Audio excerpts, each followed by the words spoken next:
Hey, welcome back to another fun and exciting episode of Business Growth Time. Today, we're going to talk about how to grow passive income, but be active in doing so. I don't know if we're going to talk just Amazon fulfillment and selling stuff online, or if we're going to jump into NFTs.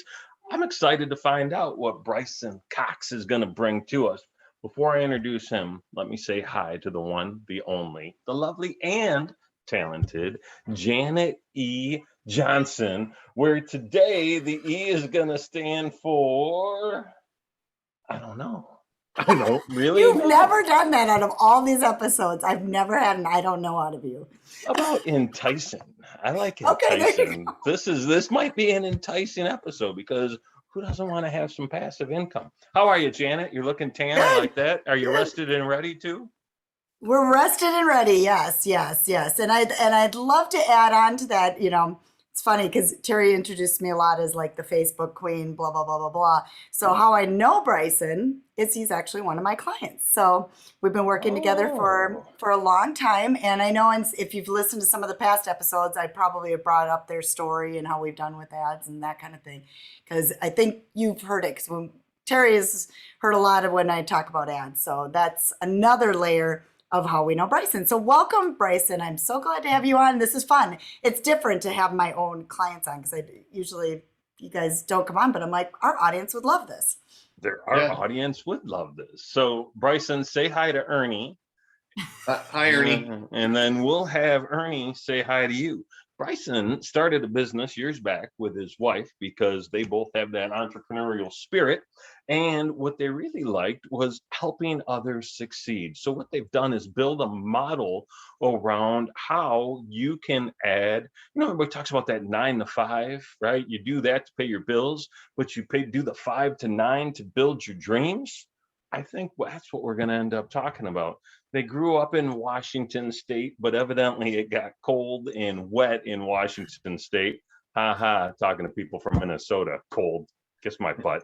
Um, and ended up moving to Arizona, of all places. So Brycen runs his little consultant, I don't want to say little, but Wi-Fi Wealth out of Scottsdale, Arizona. So we're very excited to have you and chat with you, Brycen. Nice to see you. And your wife's Yeah, name thanks is for having me, guys. Jerica, I believe. Yeah, my wife Jerica. Yeah, thanks for having me on, guys. This will be fun.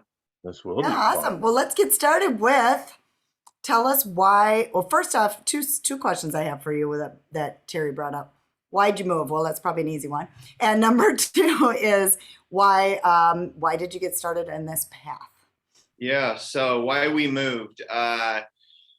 It's two major factors. Probably the first one is as Terry mentioned, the weather, right? Like rain 9 months out of the year, and it really does rain for 9 months straight. I mean, it's like you'll be lucky if you get a day of sun, maybe once a month, and like a solid day of sun. You'll see it poke through the clouds every once in a while, but other than that, it's just really not a happy place to live versus like Arizona, obviously, where it's sunny every day. So that, and then the traffic are just absolutely horrible. Like it's on par with like LA and other places like that. So those two reasons, my wife and I were sitting there in our house, and it's about 5 years ago, and it had rained for 9 days straight. And I looked at her and just said, is this what we want to do for the rest of our lives? And she was fully on board with getting the hell out of there. So we moved and really just never looked back. I mean, that was again, that was, let's see, it was a little over 4 years ago that we moved to Arizona. But yeah, it's you couldn't pay me. There's no amount of money you could pay me to move back to Washington. Like I absolutely would not do it. So yeah. So that's why we moved. And then let's see, what was question number two? Why'd you get started in this on this path? Oh, okay, gotcha. Yeah, so back in probably, let's see, 2012, I guess.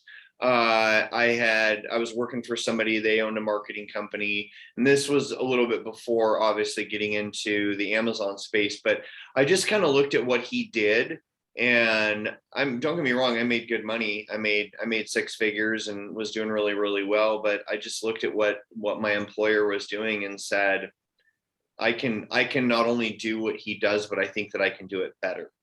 And like exactly what you just described. It was the 9 to 5 and then the 5 to 9, and every day consisted of going to work. After work, I would hit the gym, and then I would go home and I would work on my business. And then the entire summer of 2012, which in Washington, that is the time you live for, because you have 3 months where it's just glorious. It's incredible. And I didn't have a summer. I mean, I made the sacrifices of really just not going out and having fun and doing all the stuff that my friends were doing, because I had a goal in mind, and I had a vision and a path in mind that I was either going to try it and potentially fail, but at least I was going to try, or I was going to try it and become really successful. And I think in my first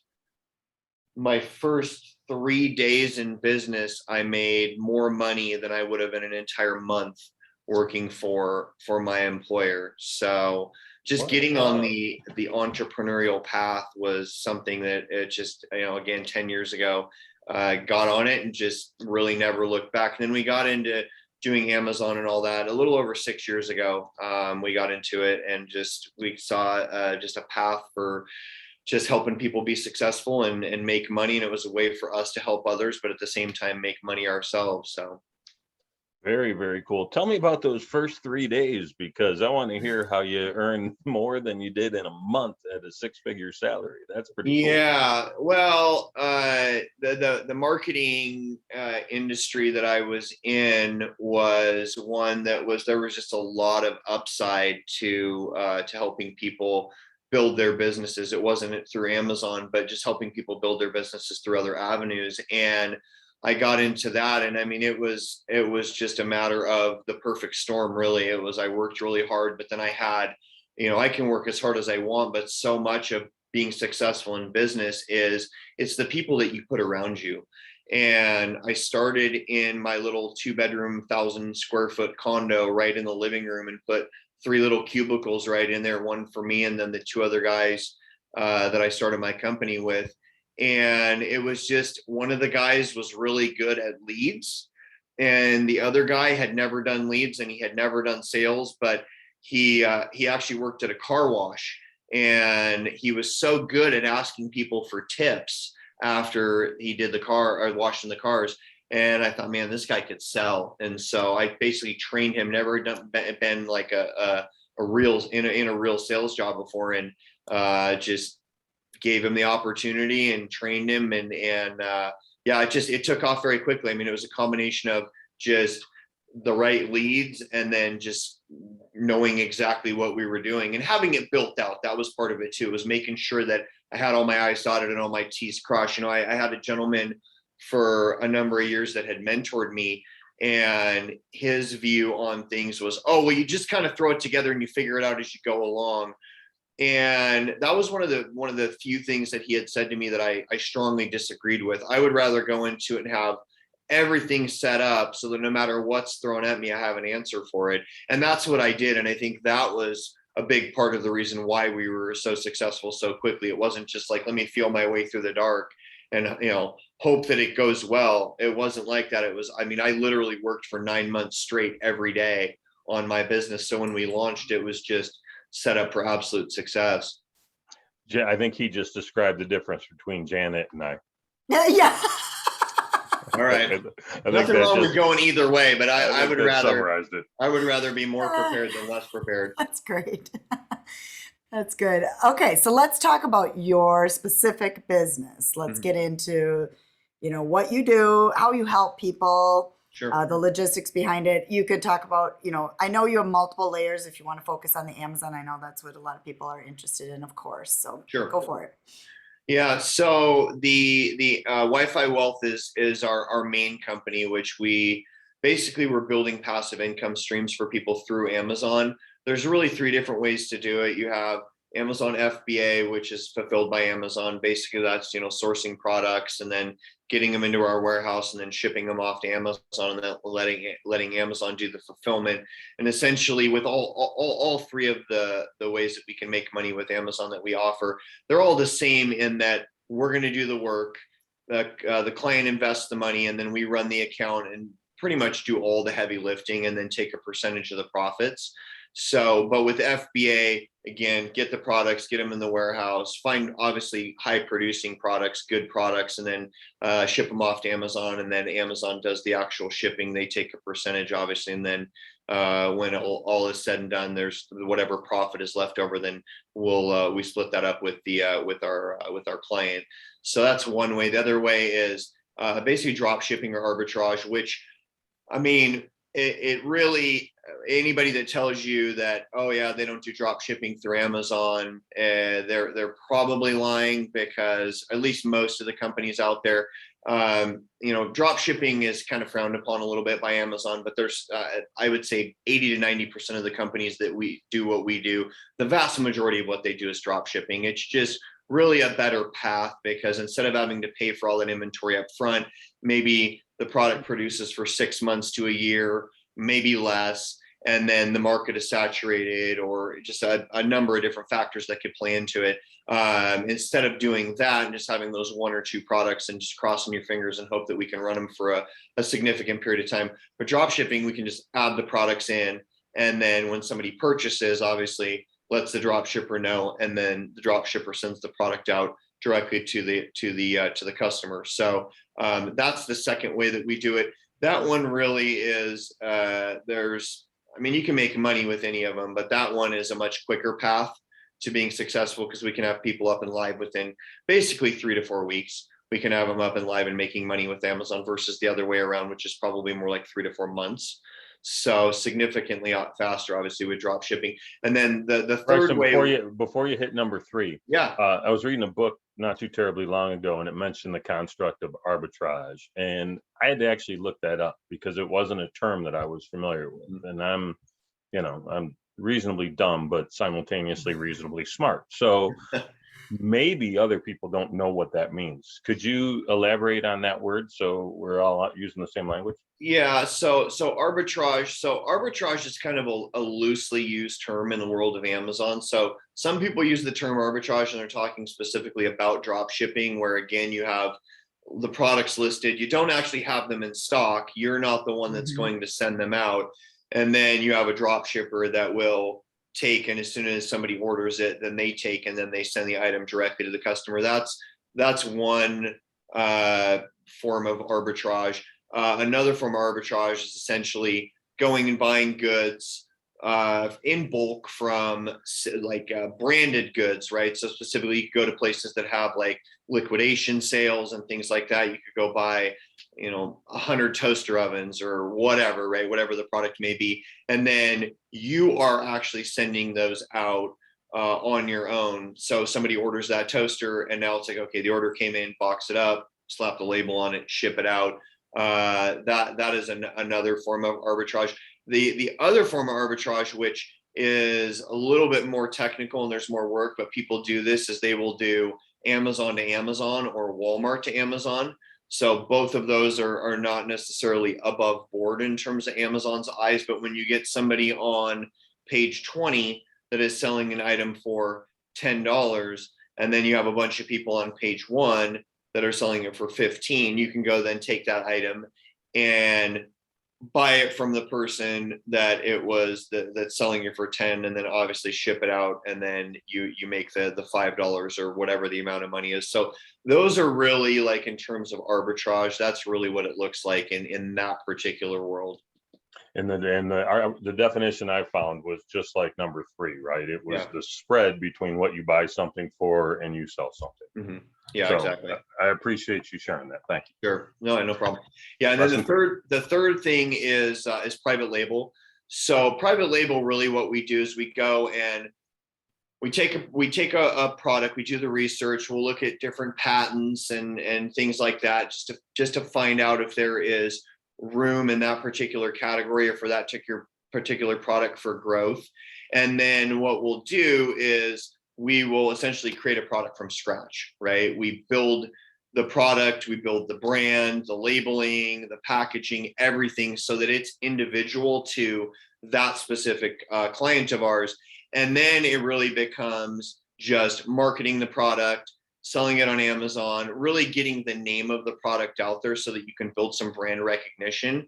Now, once the brand recognition has been built, of course, then it's like we look at really of the long-term strategy as an exit strategy from the product and selling. And we have like private equity firms that we work with. They're always looking to purchase different private label products that we have.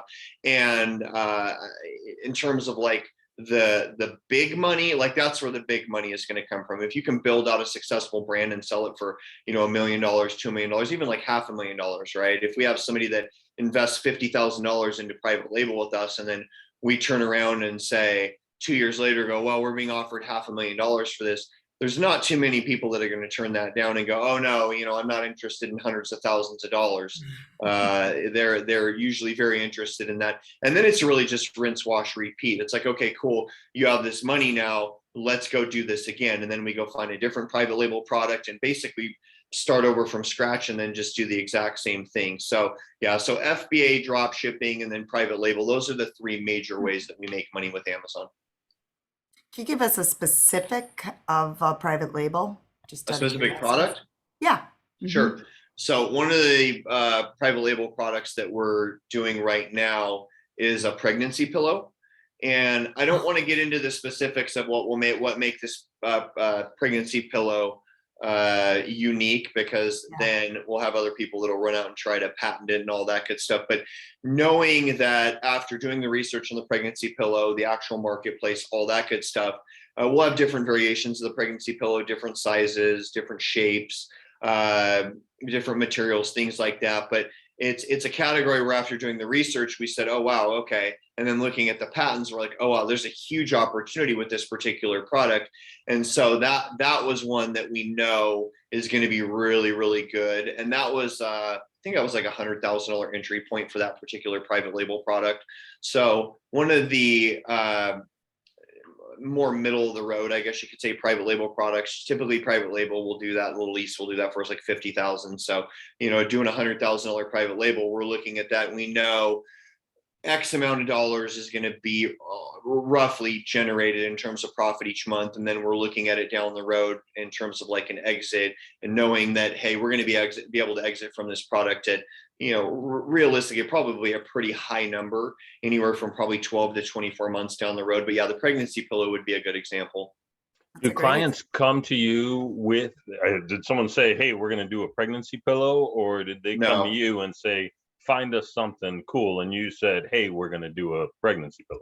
Yeah, generally it's not the client that's bringing us the incredible idea. Don't get me wrong, they do have ideas, but most of the time the ideas that they will bring us they're more run of the mill, and it's stuff that already is kind of saturated. Or on the flip side of that, it will be something where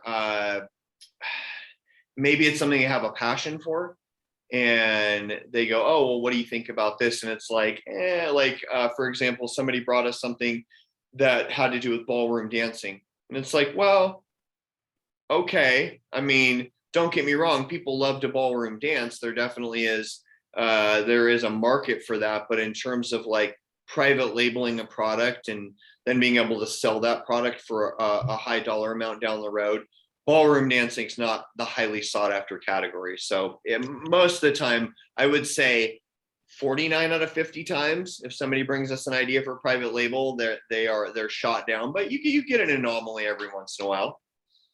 Okay, very cool. And do you go beyond Amazon with those, like build out Shopify stores and that kind of thing, or do you stop with Amazon? So no, I mean, there are different things that we'll do for sure. I mean, we obviously build a website around it because there needs to be an actual website for people to go to. We will do some stuff with Facebook Marketplace. We will do some stuff with Shopify. Walmart is something that we will do stuff with on occasion. It's just getting into Walmart is just incredibly difficult, and the headaches that come along with it, it's really just not worth it. But in some instances it is. So, but yeah, those are the Facebook or Amazon rather is kind of the end all be all when it comes to the marketplace that we want to be able to sell in. But yeah, the other ones we'll definitely do some stuff with too. It's very interesting because when I don't know if I ever told you this, but I started my business in 1998 by selling on eBay. And like Amazon wasn't a thing, and now eBay nobody even talks about anymore. So it's just kind of crazy what's become of Amazon over the years. It's pretty crazy.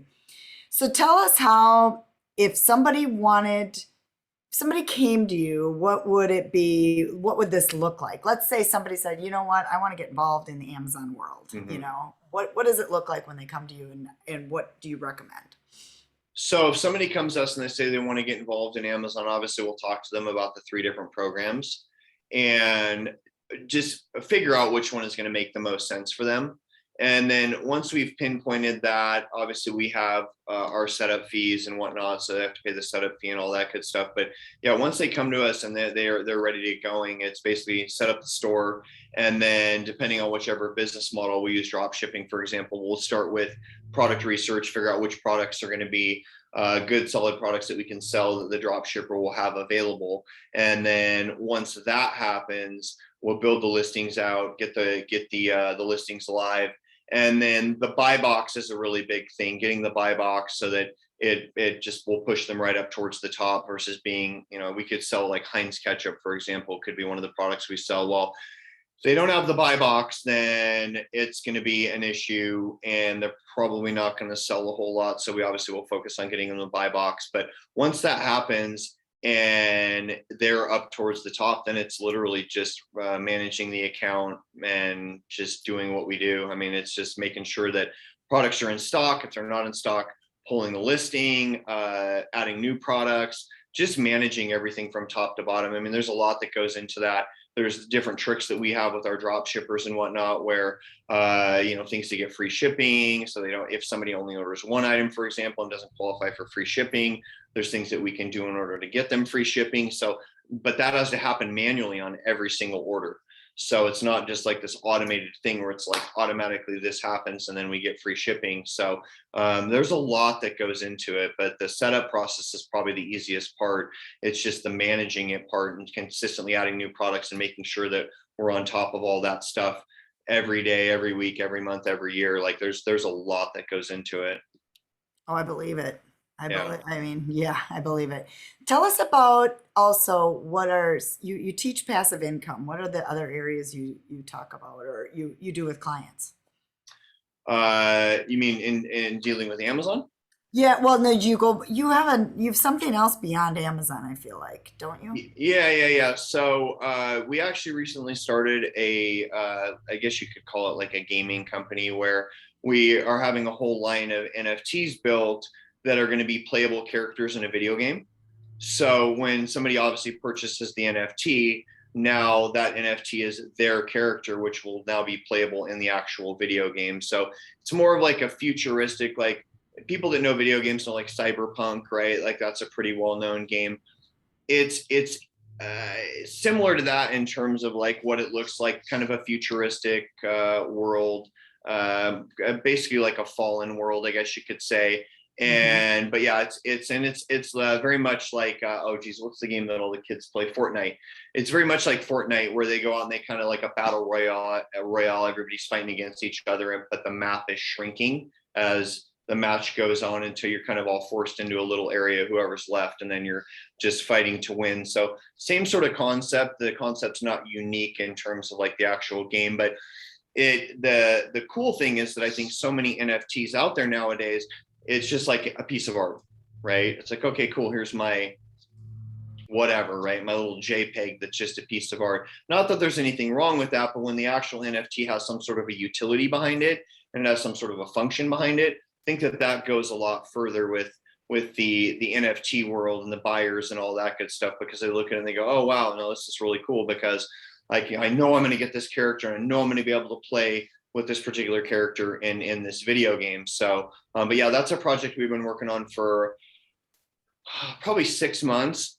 We're getting pretty close to the actual line of NFTs being done, and once that's done, then obviously we'll start with all the other stuff that comes along with that. And we're working on the website right now and all that good stuff. But yeah, no, we're pretty excited about that as well. But those are probably the two main things that we focus on. I mean, we have owned other companies. We owned a restoration company, which was just like basically general contracting.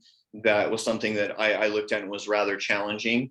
And I like to challenge myself. So I said, oh, I'm going to get into this. And we ran that for a couple of years. And it was the worst experience of my life. So that's so fun. My husband Contractor for 20 years. So I did all his marketing, and that's kind of how I got into it. But Yeah, I hated the business. it's I horrible. hated it. It's It awful. is. Yeah. Dealing It with is. the employees, and then we did a lot of insurance work too. So it was like dealing with the employees, dealing with the insurance companies, dealing with people that we would have to outsource work to, and them showing up and actually doing what they're supposed to do. I mean, all of it was just an absolute nightmare. So the reward for doing it was definitely not worth the amount of work that we had to put into it. So we stopped that about a year ago, I guess. But yeah, the NFTs and the Amazon are our two main things that we have. What sparked the NFT game idea? How did that come about? What was that? What sparked the NFT game idea? What was the genesis of that? Well, I mean, I'm always looking at different markets and just different things that are popular, and learning about them and figuring out if there's like a way to enter into that and actually make money with it. And with that, there absolutely was. It was definitely something where it was more in the infancy, and we wanted to get aboard. And so I think I saw what was going on in the NFT world and said, okay, this is something that we could be involved in and we could be really successful with. And so we got into it just from the research that I had done. And then my partner with that particular business, he's a gamer. And so he was the one that, because I was just like, oh, we're going to build this NFT land and it's going to be incredible and yada, yada, yada. And then he said, well, what about if we did this? And so he was the one that came up with the idea for the actual game. So it was kind of a two-part thing. I was like, yay, let's do NFTs. And then he said, well, let's combine this with the video game aspect. And I think if we do that, that would be really cool. So. There's always these things that my kid's 17 and he's played video games forever. And of course, they always have to buy things to play better. Is that kind of what you're talking about? Like, oh, this one has this secret weapon, or this has this certain item that you need in order to pass this level, and you got to pay for it. We used to have these little Skylander characters that we would have to purchase as toys at the store in order to give a different level. And it used to be physical. But now it's like, is that kind of similar in a way? Yeah, to a certain extent. And once they have the characters, obviously there's going to be things within the game that they're going to be able to do as well, like where they can purchase stuff for different weapons and different outfits and things like that. Plus, there will be other things. The game will be backed by obviously cryptocurrency. That's just how the NFT world works. But with the actual cryptocurrency, we'll have like battle arenas and things that they can fight in as well. And they can place bets on one another and things like that using cryptocurrency. So there are multiple different things that they can do in terms of purchasing specific items in the game, or just betting on themselves or others. And so you're going to end up basically being a bookie. Is that what I just heard? Pretty much. Yeah, Nice. Pretty much. Yeah. All right. I like it. Digital bookie. That sounds like a cool title, man. Yeah. I'm excited for it. I think it's going to be really cool. That is cool. I love the idea of being able to bet on that. And that's, oh man, I'm old. That doesn't we had sound Beacon here last week. Did you hear about that? Like, I had a couple of friends that were posting about it. One of them was your pal Connie. So. Oh yeah, and that was in Minneapolis. I'm like, why in my town? But yeah, they had Gary V came with all. So anybody that bought into his NFTs right away. They all got, I heard some of the tickets were like $6,000 and stuff. So, I mean, I don't know, is that our stadium here? So big deal. Yeah. Gary V is obviously a big, huge name in terms of just like who he is as like a speaker and motivation and things like that. But in the NFT world, he's definitely very, very well known. And he's just a good guy all around. I love Gary. Mm-hmm. Yep, we do too. Awesome. Well, this is great. All right, Terry. I've got a question that's been on my mind since we started. So you moved from Seattle in 2018. When did you get the tattoo? Yeah. So I got this actually after I had moved to Arizona. And I mean, I'm a huge, it's like this puts it in perspective in terms of my loyalty to my team. So I'm a huge football guy, It's a And Seahawk over the skyline, over the Seattle Sound or what Puget Sound, yeah, Puget with Sound. some sailboats hanging out, and Yep. it says Seattle in black letters. Some people are only listening, so I just wanted to Good point. have them get the show the gun show that we just saw. Oh, so. geez. Yeah, no, I actually, so one of those things like in life, sometimes you make mistakes in life. And in my early to mid 20s, I had gotten a tattoo and I had gotten a tribal band and I hated it. Like it was cool for like a year and then I hated it. And so I had wanted to get it covered up for a really long time. And so finally we moved down here and I had randomly found this tattoo artist that lived in the same city that we lived in. And I had looked at his work and I was like, man, this is really cool. And then he came up with the idea for the tattoo and kind of sketched it all out. And I was like, no, man, that's awesome. So I ended up getting that. That was about 3 years ago, I guess. So yeah, I got the tattoo, got the tribal band covered up, and no more tribal band. So now it is a much better representation of things that I'm passionate about. And yeah, just much better tattoo work than the original one for sure. I appreciate that. Thanks for sharing that story, man. I'm nosy. I can't help it. Yeah, no worries. Figured it had a cool story. It does. All right. So I think that's all good stuff. So are most people that are working with you doing it just on that part-time passive income stretch, or do you have people that are like, dude, you're gonna be my savior. I'm all in. Let's go to work. We have both. Okay. We have both. We definitely have people that are, they're like, man, I really want to change my life. I hate working 60 hours a week, yada, yada, yada. And then we'll help them. And then we also have other people that are just like, hey, I just want to create another stream of passive income. It really just depends on what the client's actual, what their motivations are. And so we kind of dig into that and figure that out and then build a program around that for what exactly they're looking for. And while we have you, how's the work Janet's been doing for you? Is it, is it hitting par? What do we got going on? Yeah, no, it's been great. She's incredible. Yeah, no, we definitely got lucky in finding her. Yeah, she's done above and beyond. Just if I text her at 8:00 at night and I'm like, hey, I need whatever. Only for Brycen. That's the only person I'll do it for. Let's get that straight. I don't want to set the precedence yeah, but I don't bug her too much after hours. But no, she's been incredible, done great work, generates good leads for us. Everything that we need to have good leads so that we can continue to run a successful business. She's done a really good job. That's yeah, awesome, and sometimes it's challenging, as we know. We Yep. run into challenges, but like the one thing I think he's realized with me is like, we will overcome. We're going to figure it out, and we keep going. And that's honestly working with clients.